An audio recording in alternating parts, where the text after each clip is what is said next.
isipin mo yung encounter niya ni John Lloyd, hindi ito yung first time. Hindi, kasi hindi ko alam kung naalala ni Lloyd yun. Kung naalala ni Lloyd yun, pero yung unang-una ko, kasi nag-extra ako dati. Tawagan ako ng manager ko. Sabi niya, baka pwede ka mag-extra sa soap nila ni Bea. Yung unang soap nila ni Bea. May tagal kang hintay. Yung sabi ko, wala akong alam. Hindi talaga ako maarte, hindi ako wala akong alam. Tapos, sige, ano lang. Tapos, may kissing scene pa nga tayo noon! Oh my God! This is before stars. Before stars. Before stars daw. Grabe kasi ang hirap to, masyadong intention show.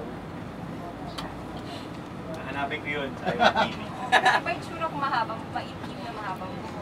Tapos medyo morena. Ngayon kasi mag-roll na ako.